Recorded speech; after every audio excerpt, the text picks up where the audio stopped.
नमस्कार दोस्तों, आपका स्वागत है। तो आज की इस वीडियो में हम भारत के प्रधानमंत्री से संबंधित जितने भी महत्वपूर्ण अनुच्छेद हैं और जो भी महत्वपूर्ण तथ्य हैं उन्हें कवर करेंगे। तो आज की ये वीडियो आपके लिए काफ़ी इम्पोर्टेंट होने वाली है।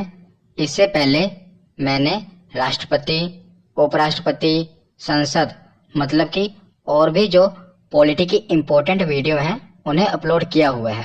अगर आपने नहीं देखा तो आप पॉलिटी की प्लेलिस्ट में जाकर उन्हें ज़रूर देख लेना।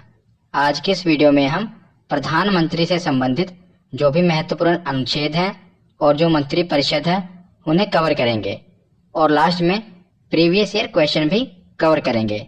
इसीलिए पहले वीडियो को देखना और लास्ट में प्रीवियस ईयर क्वेश्चन भी अटेम्प्ट करना। इसके बाद आपका इस टॉपिक से क्वेश्चन गलत नहीं होगा। तो चलिए बिना देरी किए हुए वीडियो को शुरू करते हैं। तो चलिए वीडियो को शुरू करते हैं। और जैसा कि आपको पता होगा कि भारत में संसदीय शासन व्यवस्था अपनाई जाती है, यानी कि भारत में जो राष्ट्रपति होते हैं ये केवल नाम मात्र के मुखिया होते हैं, पर जो वास्तविक शक्तियां हैं वो किसके पास होती हैं भारत में? तो प्रधानमंत्री के पास। प्रधानमंत्री ही अपने मंत्रिपरिषद के साथ मिलकर सरकार चलाते हैं। तो भारत में वास्तविक प्रमुख कौन है? तो प्रधानमंत्री। और नाम मात्र के प्रमुख कौन है? तो राष्ट्रपति। तो वास्तविक प्रमुख हैं प्रधानमंत्री।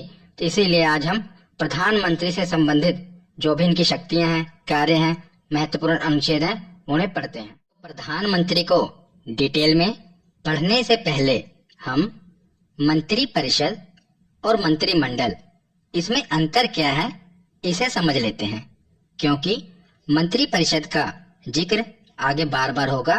इसीलिए हम पहले ही समझ लेते हैं कि मंत्रिपरिषद क्या होता है। तो मंत्रिपरिषद, जिसे इंग्लिश में कहते हैं काउंसिल ऑफ मिनिस्टर्स, तो मंत्रिपरिषद में 3 प्रकार के मंत्री होते हैं। पहले कैबिनेट मंत्री, दूसरे राज्य मंत्री और तीसरे उप मंत्री। तो कैबिनेट मंत्री कौन होते हैं? कैबिनेट मंत्री सरकार के प्रमुख मंत्रालय जैसे कि रक्षा मंत्रालय, वित्त मंत्रालय, गृह मंत्रालय आदि जो भी प्रमुख मंत्रालय होते हैं ये उनके प्रमुख होते हैं, यानी कि ये अपने अपने मंत्रालय के प्रमुख होते हैं और यह अपने विभाग संबंधी यानी कि अपने मंत्रालय संबंधी जो भी निर्णय लेते हैं वो स्वयं लेते हैं। जैसे कि जो गृह मंत्रालय है इसके मंत्री कौन है, यानी कि इसके कैबिनेट मंत्री कौन है? तो वो है अमित शाह। ये गृह मंत्रालय के कैबिनेट मंत्री हैं, यानी कि गृह मंत्री हैं। तो जो गृह मंत्रालय का कोई भी डिसीजन होगा, निर्णय होगा, ये कौन लेगा? तो अमित शाह लेंगे। यानी कि हम कह सकते हैं जो कैबिनेट मंत्री होते हैं ये मंत्री परिषद के टॉप लेवल के मंत्री होते हैं, ये याद रखिएगा। तो कैबिनेट मंत्री के बाद देखते हैं राज्य मंत्री। तो जो राज्य मंत्री होते हैं ये कैबिनेट मंत्री के सहायक मंत्री होते हैं, क्योंकि जो कैबिनेट मंत्री होते हैं ये प्रमुख जो भी मंत्रालय हैं उनके प्रमुख होते हैं ना।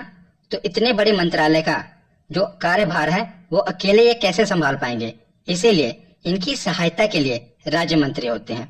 तो राज्य मंत्री नाम सुनकर ऐसा लगता है कि हर राज्य का एक मंत्री होगा, पर नहीं, राज्य मंत्री का काम सिर्फ कैबिनेट मंत्री की सहायता करना है। जैसे आप समझते हैं कि जो गृह मंत्रालय है उसके जो कैबिनेट मंत्री हैं वो अमित शाह हैं, तो उनकी सहायता के लिए एक राज्य मंत्री होगा, यानी कि जितने कैबिनेट मंत्री होंगे उनकी सहायता के लिए एक राज्य मंत्री होगा जो उनकी सहायता करेंगे। तो याद रखिएगा कैबिनेट मंत्री की सहायता के लिए राज्य मंत्री को नियुक्त किया जाता है। और याद रखिएगा राज्य मंत्री 2 प्रकार के होते हैं। एक तो राज्य मंत्री वो होते हैं जो कैबिनेट मंत्री की सहायता करते हैं और दूसरे राज्य मंत्री स्वतंत्र प्रभार वाले होते हैं। तो स्वतंत्र प्रभार का क्या मतलब है? जो ये राज्य मंत्री हैं इनके ऊपर किसका भार है?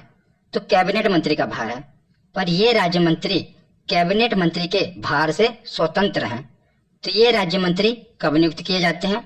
तो जो कुछ छोटे छोटे मंत्रालय होते हैं उनका कार्यभार राज्य मंत्री स्वतंत्र प्रभार को सौंप दिया जाता है, यानी कि जहां पर राज्य मंत्री स्वतंत्र प्रभार को नियुक्त किया जाता है, इनके ऊपर कोई कैबिनेट मंत्री नहीं होता। कुछ छोटे छोटे मंत्रालय हैं जिनकी देखरेख राज्य मंत्री स्वतंत्र प्रभार को सौंप दी जाती है और इनकी जो शक्तियां होती हैं और जो कार्य होता है वो कैबिनेट मंत्री की भांति ही ये स्वतंत्र रूप से कार्य कर सकते हैं और अपने जो मंत्रालय जो इनको सौंपा गया है, जो छोटा मोटा मंत्रालय, उसका ये डिसीजन खुद ले सकते हैं, क्योंकि इनके ऊपर कैबिनेट मंत्री का कोई कार्यभार नहीं है। याद रखिएगा, एक राज्य मंत्री होते हैं जो कैबिनेट मंत्री की सहायता करते हैं, उनके सहायक होते हैं, पर जो निर्णय है वो कैबिनेट मंत्री ही लेगा, पर उसकी सहायता करेंगे राज्य मंत्री। और जो राज्य मंत्री स्वतंत्र प्रभार वाले हैं, ये खुद डिसीजन ले सकते हैं अपने मंत्रालय का। याद रखिएगा। तो कैबिनेट मंत्री, राज्य मंत्री, इसके बाद तीसरे मंत्री हैं उप मंत्री। तो उप मंत्री का क्या काम है? उप मंत्रियों का काम है कि जो कैबिनेट मंत्री हैं और जो राज्य मंत्री हैं, इनकी सहायता करना। जिस प्रकार राज्य मंत्री कैबिनेट मंत्री की सहायता करते हैं, उसी प्रकार जो उप मंत्री हैं, ये कैबिनेट मंत्री और राज्य मंत्री इनकी प्रशासनिक, राजनीतिक और संसदीय कार्य में सहायता के लिए इन्हें नियुक्त किया जाता है। यानी कि जो टॉप लेवल के मिनिस्टर हैं, यह कैबिनेट मंत्री, उनसे नीचे आएंगे राज्य मंत्री और उनसे नीचे आएंगे उप मंत्री। तो इन्हीं को मिलाकर मंत्री परिषद बनता है और इनके अध्यक्ष कौन होते हैं?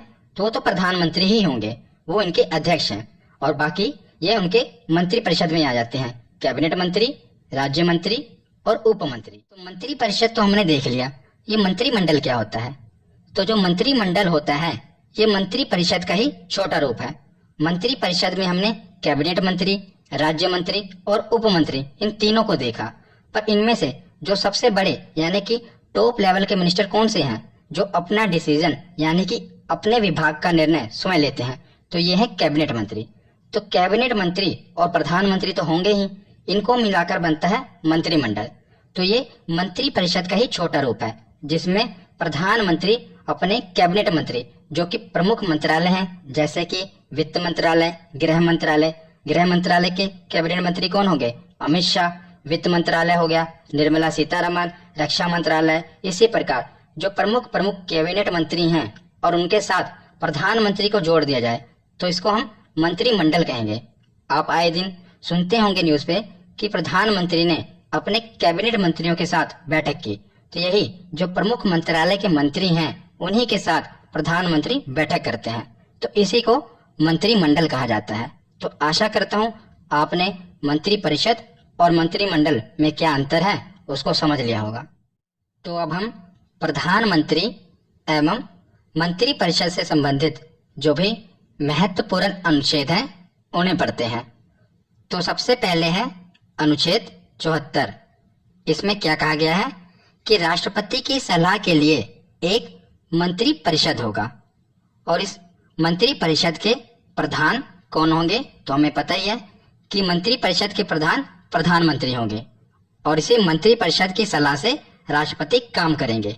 ये अनुच्छेद 74 में कहा गया है। तो अनुच्छेद 74 के बाद है अनुच्छेद 75। अनुच्छेद 75 में क्या कहा गया है कि प्रधानमंत्री की नियुक्ति राष्ट्रपति करेंगे। तो आपको पता होगा कि जो प्रधानमंत्री हैं, हम डायरेक्ट प्रधानमंत्री को नहीं चुनते। जब लोकसभा का चुनाव होता है तब सभी पार्टियां अपना लोकसभा का उम्मीदवार खड़ा करती हैं, फिर हम अपने यहाँ से उनमें से एक उम्मीदवार को जिताते हैं, जिसे एमपी यानी कि मेंबर ऑफ पार्लियामेंट कहते हैं। फिर वही पार्टी जिन्हें लोकसभा में बहुमत मिला होता है, उनके एमपी एक नेता को चुनते हैं। तो जो पार्टी जिसको लोकसभा में बहुमत मिला होता है, उनके एमपी जिन्हें हम चुनकर भेजते हैं, वो अपने में से एक नेता को चुन लेते हैं, तो उन्हीं को प्रधानमंत्री बना दिया जाता है। तो प्रधानमंत्री बनाने के बाद जो उनकी नियुक्ति है वो राष्ट्रपति के द्वारा कर दी जाती है। तो याद रखिएगा, लोकसभा में जिस दल को स्पष्ट बहुमत मिला होता है, उसी दल के नेता को प्रधानमंत्री नियुक्त किया जाता है राष्ट्रपति के द्वारा। याद रखिएगा, तो प्रधानमंत्री की नियुक्ति राष्ट्रपति करेंगे और फिर वही प्रधानमंत्री बताएंगे कि इस मंत्री को मैं अपने मंत्री परिषद में रखना चाहता हूँ। मतलब कि वो मंत्रियों की लिस्ट देंगे। तो जिन जिन मंत्रियों की वो राष्ट्रपति को लिस्ट देंगे, यानी कि उनको सलाह देंगे कि इनको मंत्री बनाया जाए, तो राष्ट्रपति उनको मंत्री बना देंगे। तो राष्ट्रपति प्रधानमंत्री की सलाह पर मंत्रियों की नियुक्ति करते हैं, प्रधानमंत्री की नियुक्ति राष्ट्रपति करते हैं, ये याद रखिएगा। तो जैसा कि मैंने आपको बताया कि प्रधानमंत्री राष्ट्रपति को सलाह देते हैं कि किन को मंत्री चुनना है। तो ऐसे तो प्रधानमंत्री कितने मंत्री चुनेंगे ये कहाँ पर लिखा है? 91वां संशोधन 2003 यह अनुच्छेद कहता है कि मंत्री परिषद में जो मंत्रियों की कुल संख्या होगी ये प्रधानमंत्री को शामिल करके लोकसभा के कुल सदस्यों के 15% से अधिक नहीं हो सकती। तो जो भी मंत्री परिषद में जो भी मंत्री प्रधानमंत्री सलाह देंगे राष्ट्रपति को, उनकी जो संख्या होगी ये लोकसभा के कुल सदस्यों के 15% से अधिक नहीं हो सकती। या तो 15% ही होगी या उससे कम हो सकते हैं, पर उससे अधिक नहीं हो सकते, ये याद रखिएगा। तो अनुच्छेद 75 के बाद है अनुच्छेद 75(2). अनुच्छेद 75(2) में क्या कहा गया है कि जो प्रधानमंत्री और सभी मंत्री हैं ये तब तक कार्य करेंगे, यानी कि राष्ट्रपति के प्रसाद पर्यंत तक ही ये कार्य करेंगे। तो प्रसाद पर्यंत का क्या मतलब है? During the pleasure of the president. तो प्रसाद पर्यंत मतलब कि राष्ट्रपति की इच्छा अनुसार। तो राष्ट्रपति की इच्छा अनुसार ही ये अपने पद पर बने रह सकते हैं, यानी कि प्रधानमंत्री और मंत्री जो भी मंत्री परिषद के हैं। पर इच्छा अनुसार का मतलब ये नहीं है कि राष्ट्रपति जब चाहे इन्हें अपने पद से हटा दें, बल्कि इसके कुछ कानूनी सीमाएं हैं। अगर वो प्रधानमंत्री को उनके पद से हटाना चाहते हैं तो ये तभी हो सकता है जब वो अपना बहुमत न सिद्ध कर पाए, यानी कि प्रधानमंत्री अपना बहुमत न सिद्ध कर पाए तब उन्हें हटाया जा सकता है। या जो बहुमत दल है, जिस दल को लोकसभा में बहुमत मिला है, वो अपने नेता को यानी कि प्रधानमंत्री को अपनी पार्टी से निकाल दें, तब इस केस में हटाया जा सकता है। तो ये तभी तक कार्य करेंगे राष्ट्रपति के प्रसाद पर्यंत। और मैंने आपको बता दिया कि इनकी कानूनी सीमाएं हैं, कानूनी सीमाओं के बीच में ही रहकर राष्ट्रपति को काम करना पड़ेगा। पर जो हम पढ़ते हैं कि जो लोकसभा का एक कार्यकाल होता है वो कितना होता है? तो 5 वर्षों तक लोकसभा का कार्यकाल होता है। तो अधिकतम जो प्रधानमंत्री हैं वो 5 वर्षों तक एक कार्यकाल में रह सकते हैं। पर अगर वो बीच में उनको बहुमत ना मिले, यानी कि उनका अगर किसी से गठबंधन है तो वहाँ गठबंधन तोड़ दिया जाए, तो उनका बहुमत जो है अगर वो सिद्ध ना कर पाए तब भी उनको पहले ही 5 साल से पहले ही प्रधानमंत्री के पद से हटाया जा सकता है। तो ये याद रखिएगा। तो 75(2) के बाद है 75(3). तो अनुच्छेद 75(3) में क्या कहा गया है कि जो मंत्री परिषद है ये सामूहिक रूप से, याद रखिएगा ये बहुत ही इंपॉर्टेंट है, दोनों शब्दों पर ध्यान दीजिएगा। एक है सामूहिक रूप से, एक है व्यक्तिगत रूप से।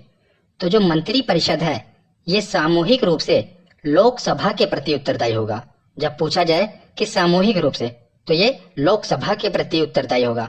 पर अगर बात आए व्यक्तिगत रूप से तो जो मंत्री परिषद है ये व्यक्तिगत रूप से राष्ट्रपति के प्रति उत्तरदायी होंगे। याद रखिएगा, दोनों ही याद रखिएगा। सामूहिक रूप से मंत्री परिषद लोकसभा के प्रति उत्तरदायी होगा, पर व्यक्तिगत रूप से जो मंत्री परिषद है ये राष्ट्रपति के प्रति उत्तरदायी होगा। राष्ट्रपति के प्रति उत्तरदायी क्यों होगा? क्योंकि जो राष्ट्रपति है ये तो हमारे, आपको पता है, ये प्रमुख है, इन्हीं को तो ये मंत्री परिषद सलाह देते हैं। मंत्री परिषद के सलाह पर ही तो राष्ट्रपति काम करते हैं। तो इसीलिए जो मंत्री परिषद है ये व्यक्तिगत रूप से राष्ट्रपति के प्रति उत्तरदायी होंगे। अगर हम सामूहिक रूप से देखें तो ये लोकसभा के प्रति उत्तरदायी होंगे। तो अनुच्छेद 75(3) के बाद अगला अनुच्छेद है अनुच्छेद 75(4). तो इसमें क्या कहा गया है कि पद ग्रहण से पूर्व प्रधानमंत्री सहित जो भी प्रत्येक मंत्री हैं वो राष्ट्रपति के सामने पद और गोपनीयता की शपथ लेंगे। तो प्रधानमंत्री को शपथ कौन दिलाते हैं? तो राष्ट्रपति ही दिलाते हैं। तो हमने देखा होगा ना टीवी में, जब प्रधानमंत्री शपथ लेते हैं तो किसके आगे शपथ लेते हैं? राष्ट्रपति के आगे। वो अपने पद की और गोपनीयता दोनों की शपथ लेते हैं राष्ट्रपति के आगे। ये अनुच्छेद 75(4) में कहा गया है। अगला अनुच्छेद देखते हैं अनुच्छेद 75(5).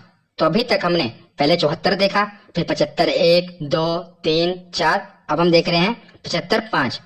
तो 75(5) में क्या कहा गया है कि मंत्री परिषद का सदस्य बनने के लिए वैधानिक दृष्टि से यह आवश्यक है कि व्यक्ति संसद के किसी सदन का सदस्य हो। यदि व्यक्ति मंत्री बनते समय संसद सदस्य नहीं है तो उसे 6 महीने के अंदर संसद सदस्य बनना अनिवार्य है। नहीं तो उसे अपना पद छोड़ना होगा। तो मैं आपको आसान शब्दों में बताता हूँ कि अनुच्छेद 75(5) क्या कहता है। तो मैंने आपको बताया कि जो प्रधानमंत्री होते हैं ये अपनी मर्जी से मंत्री परिषद की नियुक्ति करते हैं, मतलब कि वो राष्ट्रपति को सलाह देते हैं कि इनको मंत्री बनाया जाए। मान लीजिए कोई ऐसा मंत्री प्रधानमंत्री ने बनाया जो ना तो लोकसभा का सदस्य है ना कि राज्यसभा का सदस्य है, पर उसे मंत्री बनाया जा सकता है। पर याद रखिएगा ये अनुच्छेद कहता है कि वो मंत्री तो बना दिए जाएंगे पर उन्हें 6 महीने के अंदर संसद का सदस्य बनना पड़ेगा, यानी कि या तो लोकसभा का सदस्य बनना पड़ेगा या राज्यसभा का सदस्य बनना पड़ेगा। अगर वो 6 महीने के अंदर संसद का सदस्य नहीं बन पाते, यानी कि जिस मंत्री को प्रधानमंत्री ने मंत्री बनाया है वो 6 महीने के अंदर लोकसभा या राज्यसभा का सदस्य नहीं बन पाते, तो उन्हें अपना वो पद छोड़ना होगा। ये याद रखेगा। ये अनुच्छेद 75(5) कहता है कि जो भी मंत्री हैं वो या तो लोकसभा या राज्यसभा इनके सदस्य हों, अगर वो नहीं है और उन्हें मंत्री बना दिया गया है तो उन्हें 6 महीने के अंदर संसद का सदस्य बनना पड़ेगा, नहीं तो उन्हें अपना ये पद छोड़ना पड़ेगा। ये अनुच्छेद 75(5) कहता है, इसे याद रखिएगा, बहुत ही इंपॉर्टेंट है। तो अनुच्छेद 78 क्या कहता है कि प्रधानमंत्री का यह कर्तव्य होगा कि वह देश के प्रशासनिक एवं विधायी मामलों तथा मंत्री परिषद के निर्णयों के संबंध में राष्ट्रपति को सूचना देंगे, यदि राष्ट्रपति इस प्रकार की सूचना प्राप्त करना आवश्यक समझे। मतलब कि जब भी राष्ट्रपति किसी भी प्रकार की सूचना चाहते हैं तो प्रधानमंत्री का यह कर्तव्य होगा कि वह जो भी मंत्री परिषद के द्वारा निर्णय लिए गए हैं, कोई भी प्रशासनिक हो या विधायी मामले हो, इनकी सूचना वो राष्ट्रपति को देंगे, अगर वो राष्ट्रपति इनसे ये सूचना मांगे तब। तो ये अनुच्छेद 78 में कहा गया है। तो प्रधानमंत्री के संबंधित जितने भी महत्वपूर्ण अनुच्छेद थे ये हमने पढ़ लिए। अब हम प्रधानमंत्री संबंधित जो भी महत्वपूर्ण तथ्य हैं जो कि सीधा ही एग्जाम में पूछ ले जाते हैं उन्हें पढ़ते हैं। तो पहला है कि प्रधानमंत्री किसी भी मंत्री को त्यागपत्र देने अथवा राष्ट्रपति को उसे बर्खास्त करने की सलाह दे सकते हैं। तो प्रधानमंत्री ने अपनी मर्जी से ही मंत्री परिषद चुना था, तो किसी भी मंत्री को वो चाहे तो उसका त्यागपत्र देने के लिए राष्ट्रपति को उसे बर्खास्त करने की सलाह दे सकते हैं।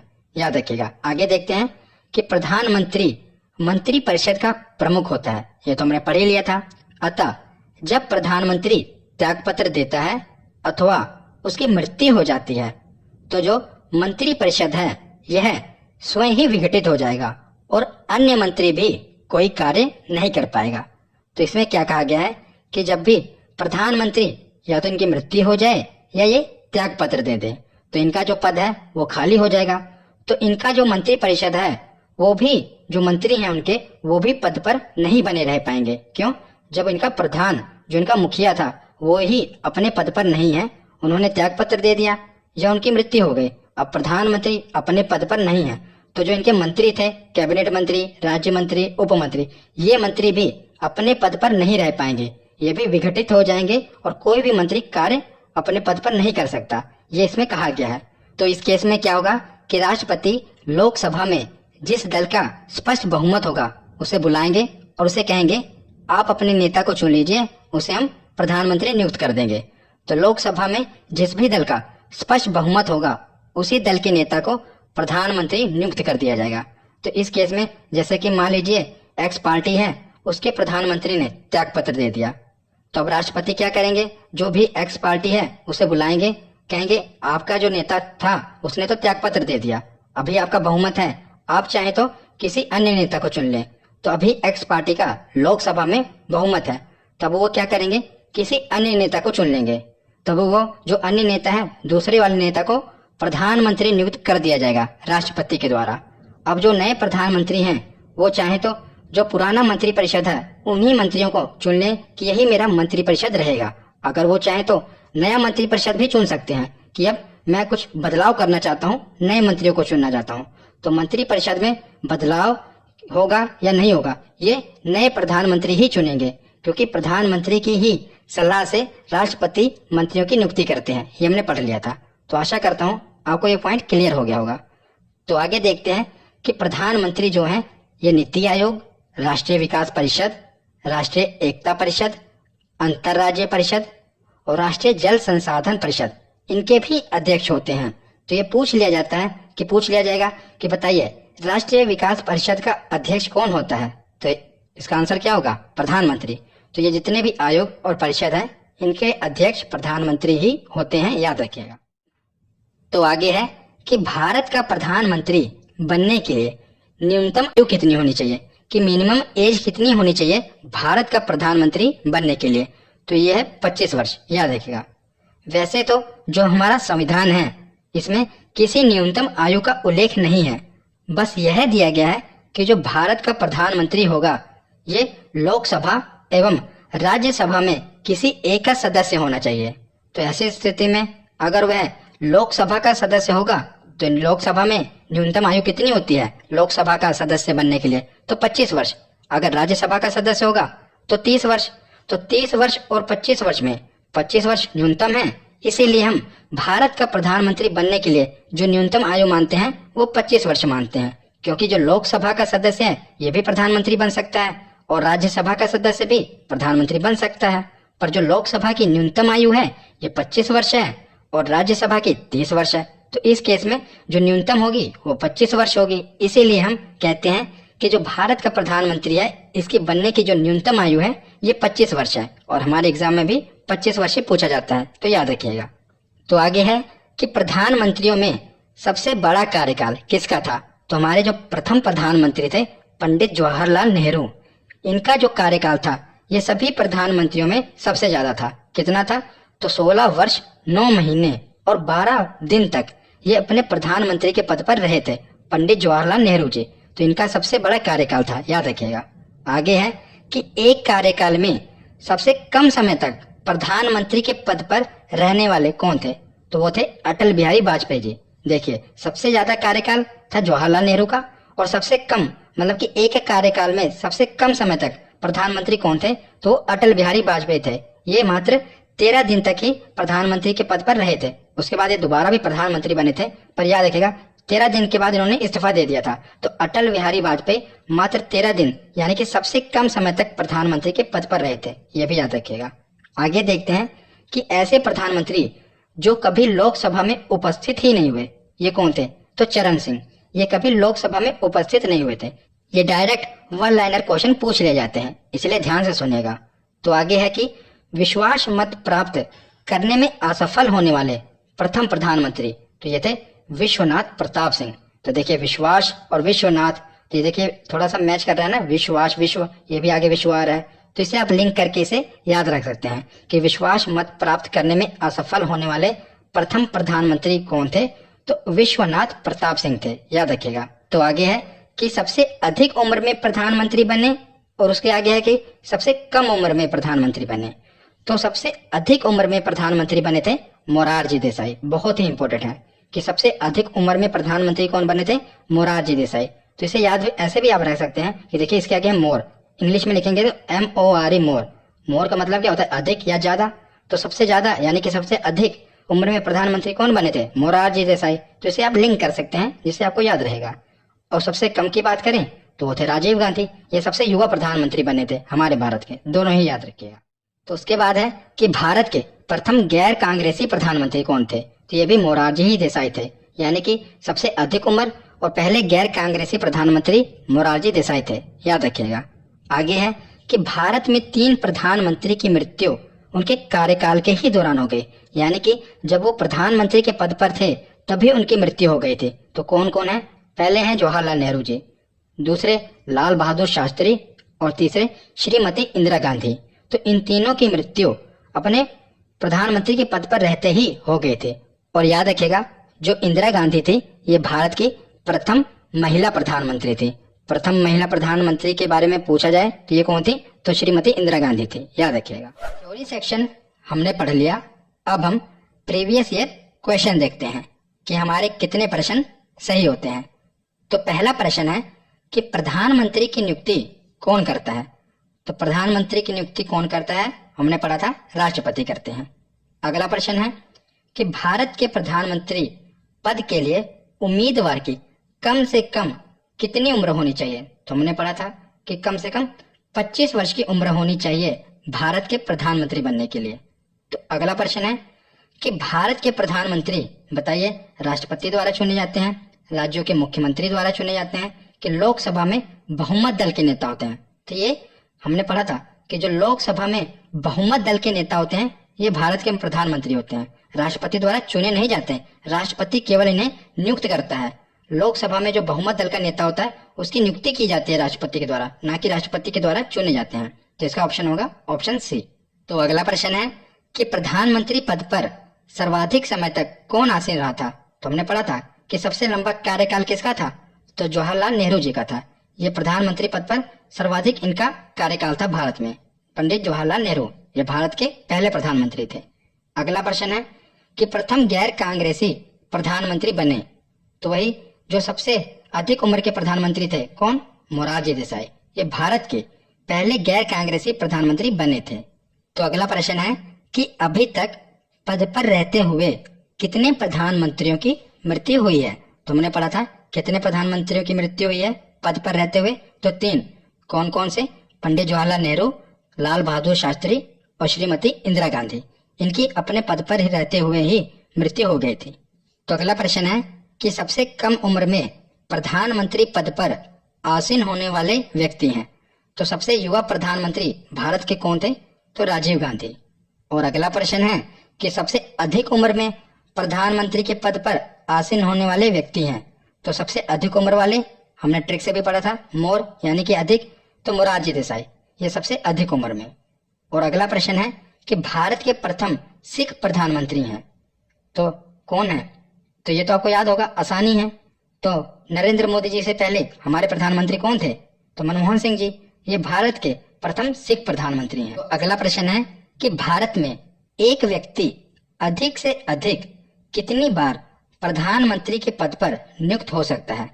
तो इसका सही आंसर होगा ऑप्शन डी, यानी कि कितनी ही बार। इसकी कोई सीमा नहीं है कि भारत में कोई भी व्यक्ति प्रधानमंत्री के पद पर जब तक उसे बहुमत मिलता रहेगा वो प्रधानमंत्री बनता रहेगा, यानी कि कितनी ही बार इसका आंसर होगा, कोई सीमा नहीं है। तो अगला प्रश्न है कि संसदीय तंत्र में वह व्यक्ति प्रधानमंत्री चुना जाता है जो निम्न का नेता होता है। तो बताइए कौन से दल का नेता होना चाहिए जिसे प्रधानमंत्री चुना जाता है? तो हमने पढ़ा था लोकसभा में जिस दल का बहुमत होता है उसी दल के नेता को प्रधानमंत्री चुना जाता है। तो उच्च सदन या निम्न सदन, लोकसभा किसे कहते हैं? तो निम्न सदन को लोकसभा कहते हैं। ये मैंने इससे पहले की वीडियो में बताया हुआ है कि निम्न सदन को लोकसभा कहा जाता है और उच्च सदन को राज्यसभा कहा जाता है। तो निम्न सदन के बहुमत दल के नेता को प्रधानमंत्री चुना जाता है। अगला प्रश्न है कि नीति आयोग का अध्यक्ष होता है। तो नीति आयोग का अध्यक्ष कौन होगा? प्रधानमंत्री। हमने पीछे पढ़ा था ना नीति आयोग, राष्ट्रीय विकास आयोग, तो इनका अध्यक्ष कौन होता है? तो प्रधानमंत्री ही इनका अध्यक्ष होता है, याद रखिएगा। तो आज की हमारी वीडियो यहीं पर खत्म हो